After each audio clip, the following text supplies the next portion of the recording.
A paz de Cristo, meus irmãos. Então, hoje eu, Thiago, aqui do canal Graça e Conhecimento, e o irmão Israel do canal Reino de Deus, a gente está voltando de um seminário de escatologia para o qual a gente foi convidado aqui em Canela, A gente está voltando, agora já estamos em Gramado. E nesse seminário a gente abordou muitos assuntos ligados à escatologia, as últimas coisas. Inclusive, a gente falou ali um pouco também sobre as duas testemunhas. E agora que a gente está voltando para casa, a gente parou aqui um pouquinho para tomar uma água e a gente resolveu continuar esse assunto das duas testemunhas só para a gente conversar um pouquinho. Então o que a gente vai fazer? Nessa nossa conversa a gente vai abordar um pouquinho sobre as duas testemunhas, tá bom? Então vamos lá.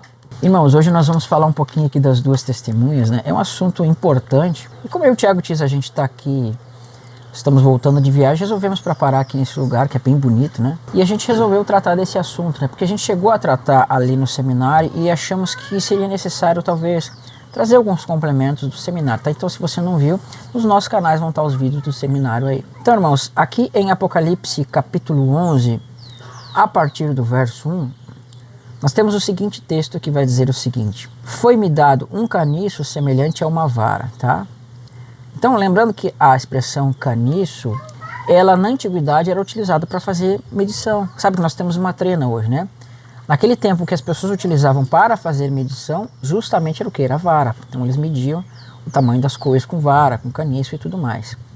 E também foi medido: dispõe-te, mede o santuário de Deus e o seu altar e os que nele adoram. Eu vejo que alguns irmãos eles têm a característica, de talvez literalizar um pouco isso daqui. De fato, existe um contexto de um tabernáculo, um contexto de um santuário, mas você precisa entender que a perspectiva aqui do que está sendo falado é uma perspectiva mais elevada, mais sublime, que está tratando de coisas mais excelentes, ou seja, é a realidade da casa de Deus que somos nós. Então nós temos aquele primeiro templo que foi construído. Vamos pegar o tabernáculo de Moisés, que foi construído fisicamente. Depois tem o tabernáculo de Salomão. E aí Deus sempre prometeu que o descendente de Davi construiria uma casa, mas essa casa na verdade falava do corpo de Cristo. Então essa vara de medir é o próprio Cristo. E a casa está sendo medida por esta vara para mostrar que ela está na altura, comprimento de Cristo. E quando fala do altar aqui, a gente precisa entender que esse altar é o altar interno onde se faz adoração através do incenso. Não tem um texto que fala assim na Bíblia, irmão Thiago Tis, os homens podem matar o corpo, mas não podem matar a alma? Então o corpo aqui, o inimigo, ele tem acesso a essa parte do corpo, ele vai poder afligir essa parte, mas ele não pode afligir o nosso interior, o nosso homem interior. Então nada mais é que esse verso 1 aqui significa demonstrar o templo de Deus, a igreja. Você pode entender literal? Pode, mas eu penso que vai fugir um pouco daquilo que Deus quer nos mostrar. Então, olha só que interessante, A gente vai fazer um bate-bola aqui e a gente vai trocando, O versículo 2, ele vai dizer assim, mas deixa de parte o átrio exterior, do santuário e não meça, porque ele foi dado aos gentios e estes, por 42 meses, calcarão os pés à cidade santa. Olha só que interessante que é essa questão de calcar aos pés a cidade santa. Quando a gente olha para esse templo que está sendo medido, o Israel comentou que a vara aponta para Cristo, que é a nossa medida, Mas quando a gente fala do templo, Paulo ele vai abordar falando que nós somos o templo do Espírito Santo. Que na velha aliança, na primeira aliança, nós tínhamos ali um templo físico que volta a ser reconstruído. Quando você vê lá Esdras, Neemias, a volta do cativeiro, o início das 70 semanas. As 70 semanas elas começam com a reconstrução de um templo físico, mas você vê que ela vai ser concluída com o término da reconstrução de um templo espiritual, uma casa espiritual que somos nós. Qual que é a questão interessante aqui? Que o texto está dizendo assim, meça o átrio, o templo ali, mas deixa de fora o átrio exterior, a parte de fora. Quando nós falamos que nós somos a casa de Deus, qual é a questão que está sendo abordada aqui? Que o átrio exterior desse templo que somos nós é o nosso corpo físico. Quando a Bíblia diz deixa de fora o átrio exterior porque ele será pisado durante 42 meses, nós até abordamos hoje no seminário que esses 42 meses fala do tempo que o chifre pequeno lá de Daniel, que lá vai falar de um tempo, tempos e metade de um tempo, fala desses 3 anos e meio que ele vai ter poder de perseguir e matar os santos. Ele e os seus exércitos, o exército da besta, eles perseguirão e matarão os santos. Ou seja, eles estarão pisando o santuário, né? Os gentios, o povo gentil, eles estarão pisando, tá? Então é basicamente essa questão que está sendo abordada aqui. Então o Tiago Tis, ele explicou para nós aqui justamente o que eu estava falando, ele complementou aqui a minha fala. Você percebe que justamente, então, primeiro Deus ele dá um vislumbre do santuário, né, mostrando essa parte interior, os que nele adoram. Deus está mostrando o interior do povo. Ele está mostrando o seu povo aqui tipificado nesse tabernáculo. E essa tipificação, né, ele vai mostrar a parte interior e a parte exterior. Então fala aqui, olha que interessante, né, mas deixa de parte o átrio exterior, vê, exterior? Exterior está falando para nós do que? Nosso exterior, nosso corpo. Do santuário e não messas, porque ele foi dado aos gentios. Por que o exterior não pode ser medido? Porque o nosso exterior, a nossa carne, ela não tem a medida e estatura de Cristo. É o pecado. Cristo não tem pecado. E a vara de medir, ela só pode medir o interior. Por quê? Porque o interior é a imagem e semelhança de Cristo. Mas o seu exterior é a imagem e semelhança do Adão terreno. Tá? Então, quando diz que os gentios pisarão a parte exterior do santuário por 42 meses, é o tempo da grande tribulação, onde o povo do Senhor vai ser literalmente massacrado, mas apenas a sua parte exterior. E o texto diz, porque foi dado aos gentios, tá? E estes por 42 meses calcarão aos pés a cidade santa. O que significa isso? Que eles vão pisar a cidade santa. Eles vão colocar os seus pés na cidade santa. E essa expressão calcar aos pés significa afrontar, né? É uma expressão que no contexto lá bíblico, no contexto do passado, significa uma coisa que vai ser afrontada, né? Alguém que está afrontando, ofendendo, blasfemando. Então, literalmente, eles estão afrontando o povo de Deus, né? E no próximo verso vai dizer o seguinte, olha que interessante aqui, que vai chegar no ponto que nós queremos falar. Darei as minhas duas testemunhas, tá? Uma questão. Algumas traduções vai dizer assim, darei poder às minhas duas testemunhas, outras vai estar escrito, darei as minhas duas testemunhas, mas é poder. Tá? Então isso é aquela relação com manuscritos que consta a palavra, outros não constam, mas o significado é o mesmo. Darei poder às minhas duas testemunhas para quê, Tiago? Para que profetizem. Por 1260 dias vestidas de pano de saco. Então, irmãos, elas vão receber o poder e durante 1260 dias elas vão receber o quê? Este poder para profetizar, para fazer a profecia. Então, o que nós estamos vendo aqui, irmãos? Nós estamos vendo justamente que Deus está trazendo uma ligação para nós. E aqui a gente já vai mudar um detalhe muito importante. Não é dito, irmão Tiago Tis, que a igreja vai ser arrebatada antes da grande tribulação, o Espírito Santo vai ser tirado? É o que muitos ensinam, né? Exatamente. Então o que nós estamos vendo aqui? Justamente o contrário, que na verdade o Espírito Santo vai estar sendo derramado. Pois não é possível dar poder a alguém para profetizar, se não for por meio do Espírito Santo.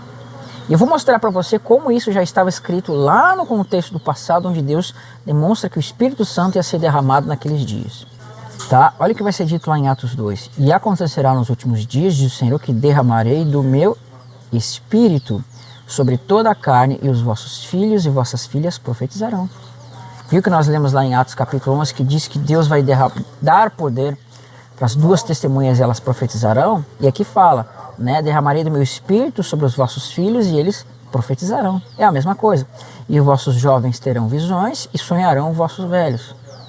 E mais na frente, no próximo verso, nós vamos ver que isso não se cumpriu. Aquilo ali se cumpriu lá em Atos 2.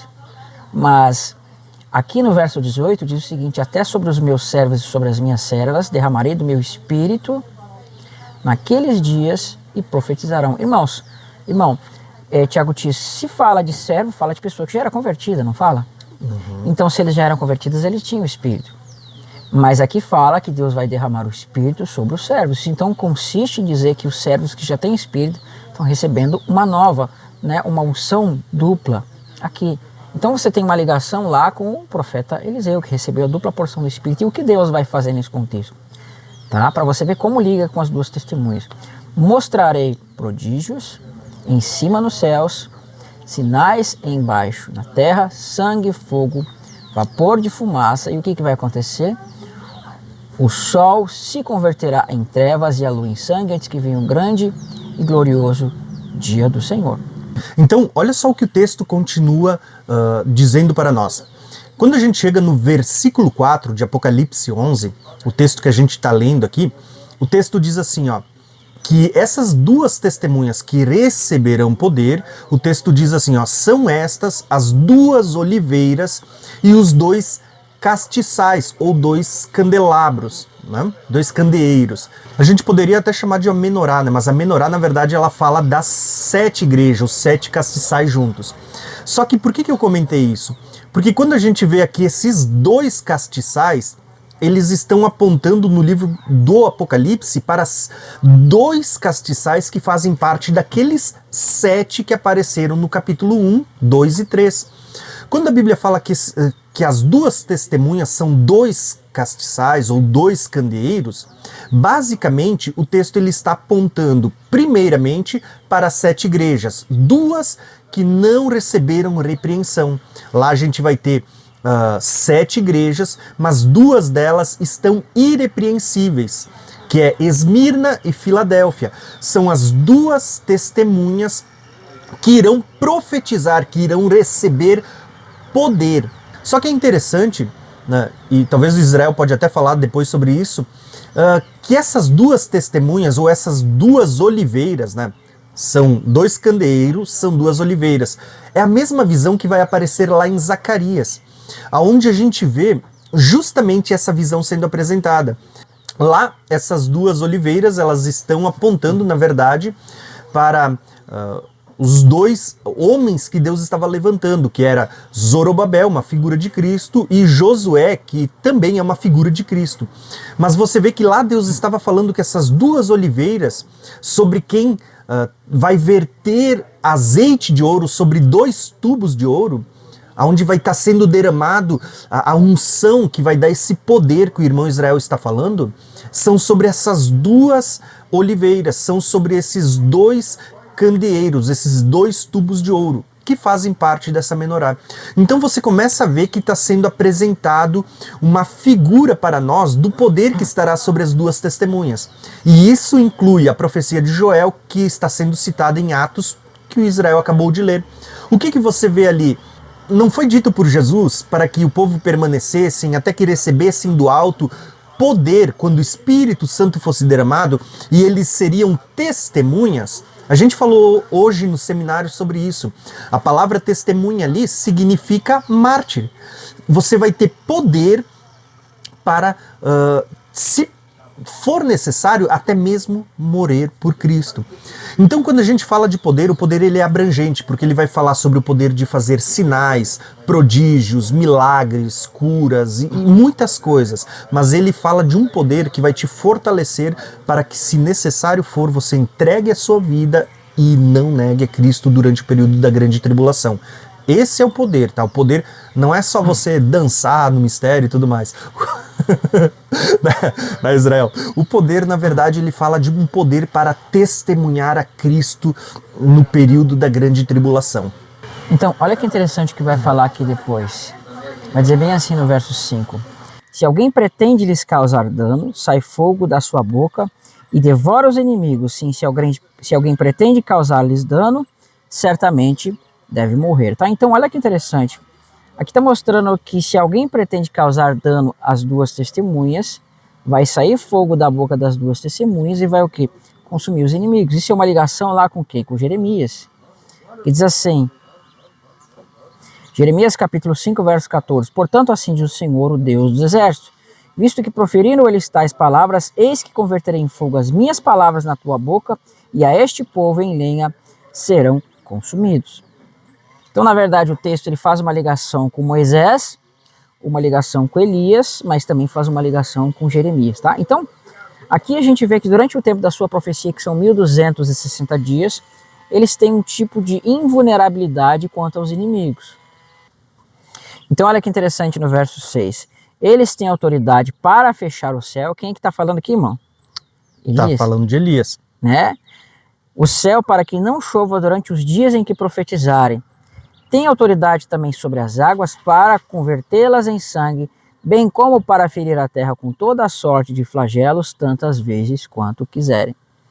Então uma coisa importante que nós estamos vendo aqui, que na verdade é uma referência a vários profetas. Tem Elias, tem Moisés, tem Jeremias, a questão da casa de Deus é uma ligação com Amós, Ageu, até mesmo Zacarias. Então, na verdade, Deus está mostrando como se fosse um pouco de cada profeta aqui que nós vemos no Antigo Testamento. Mas, na verdade, está sendo apontado como duas testemunhas.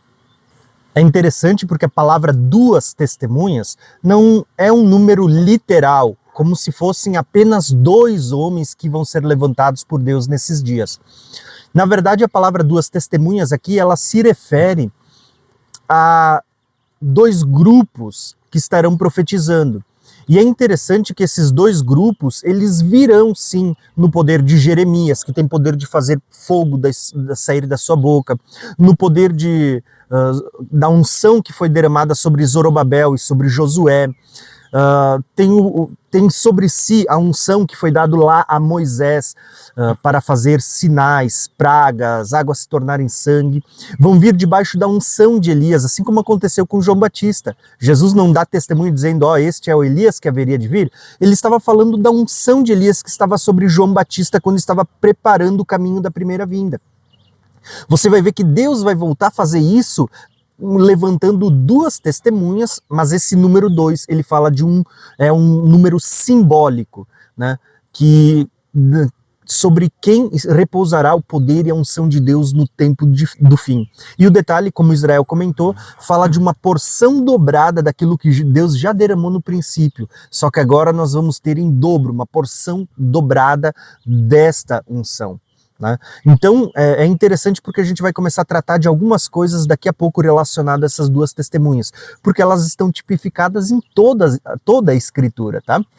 Tá, um detalhe que eu quero frisar aqui, lembra que eu falei que então tem esse tempo que elas têm um tipo de invulnerabilidade? Então aqui no verso 7 vai aparecer o seguinte para você ver. Quando tiverem então concluído o testemunho que devem dar, a besta que surge do abismo pelejará contra elas e as vencerá. Tá, então como eu tenho falado, né, aqui eu costumo frisar no canal, o Thiago Tiz, eu entendo que ele pensa como eu, que quando diz lá que o cavalo branco saiu vencendo para vencer, ele recebe uma coroa, para mim é o contexto que fala da autoridade que está sendo dado para o anticristo. Então, vê, ele sai vencendo para vencer e aqui também a besta ela sai vencendo, né, para vencer as testemunhas. Mas o detalhe mais importante que eu quero mostrar para vocês aqui é que no verso anterior diz que elas vão profetizar por 1260 dias. Então, enquanto elas testemunham por 1260 dias, depois que isso acaba, a besta se levanta, e a besta se levantando agora vai pelejar contra elas, e pelejando contra elas, o que vai dizer? Né? Que vai vencer e as matar. Tá? Então, são dois períodos. Um primeiro período de 1260 dias de testemunho, preparando a igreja, pregando esse evangelho para as pessoas, e agora ela se levanta, e quando a besta se levanta, né, é que chegou o tempo final da profecia. É claro que existem outros aspectos que nós vamos ver que a mulher vai para o deserto e ainda vai haver sinais. Mas Deus está falando relacionado a essas aqui que estão aqui, Apocalipse 11. Tá? Então, para continuar aqui no verso 8, diz assim, o seu cadáver ficará estipado na praça da grande cidade, que espiritualmente se chama Sodoma e Egito, onde também o seu Senhor foi crucificado. Então você percebe que as duas testemunhas, elas vão, quando a besta se levantar, ser mortas e colocado o seu cadáver, veja, não são seus cadáveres, mas o seu cadáver vai ficar colocado na praça da grande cidade, você vê a expressão Sodoma, Egito, né? Então, Sodoma, Egito e Babilônia são coisas interligadas, porque o povo foi tirado do Egito. Deus tirou Ló de Sodoma e Deus tirou o povo de Babilônia. Fala justamente desse contexto de ser tirado do cativeiro. Só que aqui é interessante que a besta vai matar elas e vai colocar o cadáver na praça da grande cidade como uma forma de afronta a elas. Lembra que nós lemos ali em cima que diz que o ato exterior vai ser dado aos gentios e eles vão pisar, né, a cidade durante 42 meses? É o que está acontecendo aqui. Olha só que interessante. Então aqui, se vocês conseguiram gravar as informações, você vai perceber que está tipificada a última semana de Daniel. Por quê? Você vê que 1260 dias, que é a primeira porção da última semana, é o período que elas estão tendo poder para profetizar e ninguém para. É como Israel falou, um período onde elas não poderão ser paradas. Só que é interessante, irmãos, porque aqui a gente vê essa última semana, as duas os dois períodos muito bem definidos. Porque se tem um início da semana, né, a primeira metade, onde elas não podem ser paradas por causa da unção que está sobre elas e o tanto que elas estão profetizando, você vê que também existe uma segunda metade que agora vai ser tipificada por 42 meses.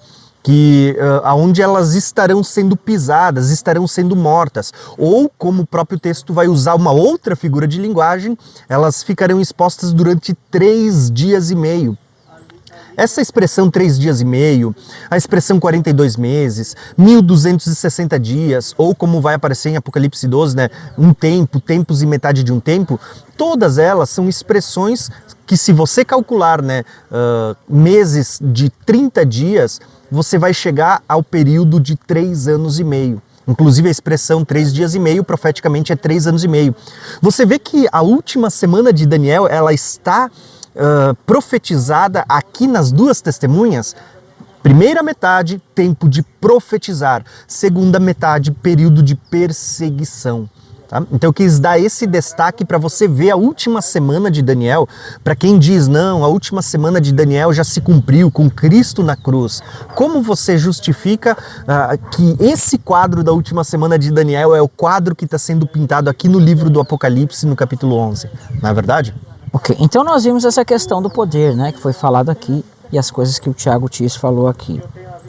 Tá, então olha que interessante, né, a gente viu que o cadáver dela ficou extirpado na praça da grande cidade, né, estirado aqui na praça da grande cidade, uma relação com Sodoma, uma relação com o Egito, né, então é uma figura de morte, é uma figura de que elas estão aqui morrendo, perdendo as suas vidas, por amor e pelo testemunho do Senhor, porque elas estão pregando, fazendo aqueles sinais que nós vimos, elas estão pregando, e quando elas fazem esses sinais, as nações vão ficar incomodadas. Existe em Apocalipse 14, que eu quero ler para você, que vai dizer o seguinte, olha que interessante o que elas vão estar pregando nesse momento. Apocalipse 14, verso 6. Vi outro anjo voando pelo meio do céu, tendo o evangelho eterno para pregar aos que se assentam sobre a terra, a cada nação, tribo, língua e povo, dizendo em grande voz, temei a Deus, e dá-lhe glória, pois é chegado a hora do seu juízo. E adorai aquele que fez o céu, e a terra, o mar e as fontes das águas. Tá? Então olha que interessante, aqui esse anjo está pregando para todos os povos, tribos, línguas e nações.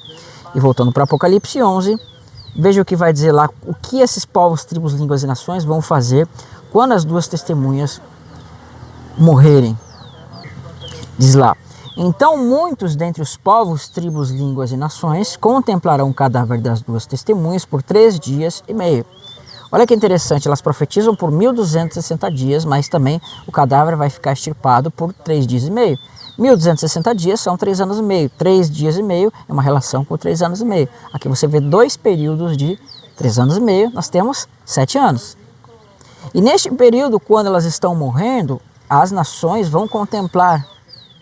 E vai dizer assim, por 3 dias e meio, e não permite que estes cadáveres sejam sepultados. E os habitantes da terra se alegrarão por causa deles e realizarão festas, enviarão presentes uns aos outros, porque estes 2 profetas atormentaram os que moravam sobre a terra. E qual era o tormento? Eram os flagelos, e justamente pregaram o evangelho dizendo, né, temei a Deus e arrependei-se dos seus pecados, pois o dia da hora do juízo, a hora do juízo do Senhor, está chegando. Então este era o tormento que eles estavam causando, e eles estavam, né, aí irritados com isso, e quando as 2 testemunhas morreram, eles se alegraram. Então, irmãos, olha só que interessante, só para a gente finalizar aqui, né? Quando você estuda sobre as 2 testemunhas, você vai ver que isso é amplamente ensinado nas Escrituras. No Velho Testamento a gente tem Moisés e Elias, figura das 2 testemunhas. Você vê que Moisés, ele morreu antes de entrar na Terra Prometida. Elias, ele permaneceu vivo, ele vai para o deserto e depois é arrebatado. Tanto que Moisés e Elias, eles estão combatendo 2 coisas. Um está libertando o povo da escravidão, o outro está combatendo a idolatria. Nos dias de Moisés teve Balaão, nos dias de Elias você vai ver Jezabel e Acabe. Quando você vai para o Apocalipse é isso que você está vendo. É falado lá muito sobre a questão da idolatria. É falado muito lá sobre a imoralidade sexual. As mesmas coisas que foram combatidas no passado está sendo combatido ali no final. Moisés libertou o povo do Egito para conduzir a terra prometida. Elias conduziu o povo de volta a Deus, da idolatria de volta a Deus, né? Então você vê que esse é o cenário das duas testemunhas. No Novo Testamento a gente tem ali uma figura que a gente citou hoje no seminário também, que é Estevão e Filipe, né? Você tem ali 7 diáconos, mas só 2 é falado. Lembra das 7 igrejas, mas só 2 são irrepreensíveis, né?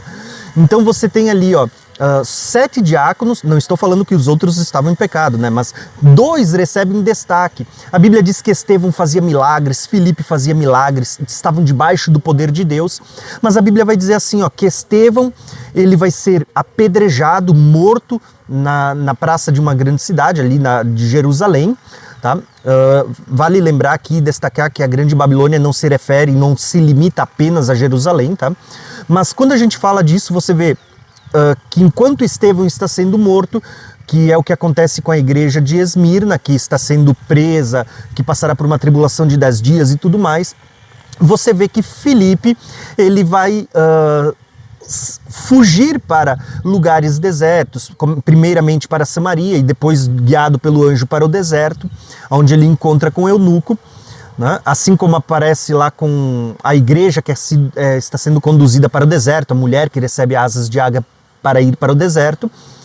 E você vê que enquanto Estevão morre, uma figura de Moisés, uma figura da igreja de Esmirna, você vê que Filipe, ele vai ser transladado para ser trazido depois de volta em outro lugar. Figura da igreja, né? Enquanto a gente olha para as duas testemunhas, você vê que uma parte das duas testemunhas, uma parte da igreja vai estar sendo morta na grande tribulação, perseguida, enquanto a outra parte vai estar indo para o deserto e vai permanecer viva até o final para ver e participar do arrebatamento. Mas a conclusão é, os dois sobem juntos. Você vê que o texto que a gente estava lendo, né, a gente até não leu todo, ele diz assim, que depois de 3 dias e meio, ouviu-se uma voz que dizia, né, subam para cá, e houve um grande terremoto. O que é esse subam para cá? É o mesmo que acontece lá no Vale dos Ossos Secos em Ezequiel, quando está havendo a ressurreição dos mortos e o arrebatamento dos vivos, tá? Ezequiel, Tessalonicenses, você está vendo tudo isso, né? Independente de se você faz parte das duas testemunhas que morre ou que permanece viva, os dois são arrebatados junto para o encontro com o Senhor nos ares, tá? Então a gente queria, né, concluir, a gente aproveitou esse lugar que a gente parou aqui justamente para falar um pouquinho das duas testemunhas, assunto que a gente estava falando hoje no seminário, né? Amém, irmãos? Que Deus abençoe, até o próximo vídeo. Inscrevam-se nos nossos canais e até o próximo vídeo. Tchau, tchau.